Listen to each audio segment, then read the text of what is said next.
This is how to play Carcassonne, which is a tabletop game for 2 to 5 players, ages 7 and up, and each game runs about 35 minutes long. There are 3 distinct features that may or may not show up on each tile: the city, the field, and the road.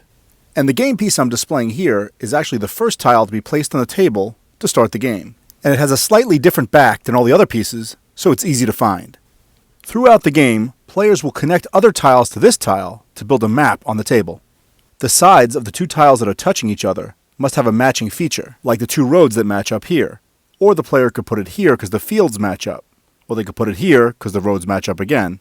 But it can't be placed here because there's a city matched up against a field, and that doesn't work. It also can't be placed like this, because although both tiles have roads on them, the roads have to match up in order for it to work. The same is true for all features. So this is not okay because the city doesn't match. But this is okay because roads match. This is okay too.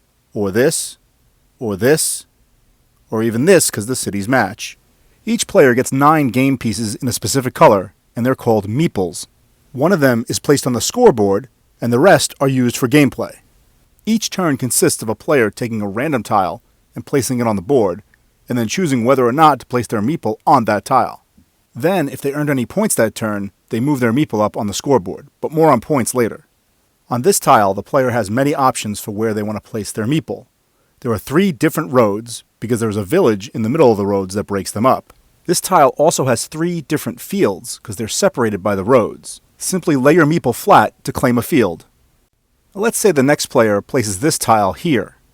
If they choose to, they could claim this road, this city, or this field. But they can't claim this field because it is connected to the field that the red player claimed. For this example, let's say the blue player claimed the city. If the next player got this tile and decided to place it here, they would complete the city because the walls all connect. They wouldn't be allowed to place it like this because only one side matches, but the other side does not. But for this example, let's say the player places it here and decides to claim this field. This is fine because the road separates the field from the other one they claimed earlier. They could also choose to claim this city. If the next tile is placed here, the player cannot claim this city because it's connected to the city that's already been claimed.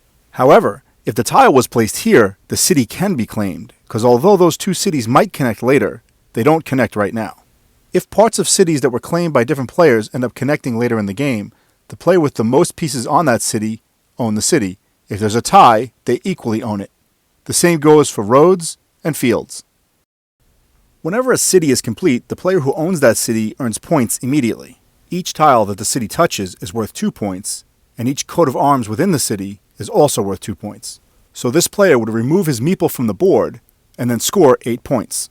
There are also tiles with monasteries on them, and in this case, the player can either claim the field or claim the monastery. If that monastery tile gets surrounded by 9 other tiles, the player who claimed it gets 9 points immediately, and they get to return their meeple.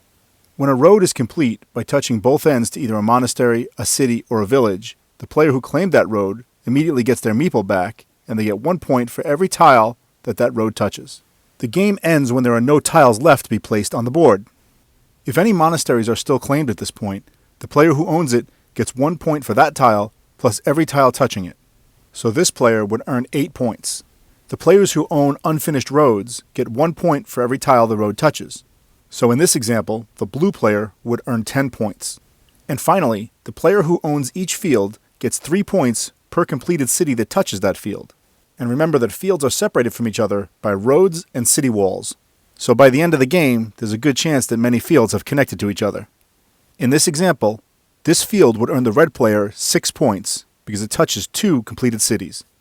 If you enjoyed this video, please consider subscribing.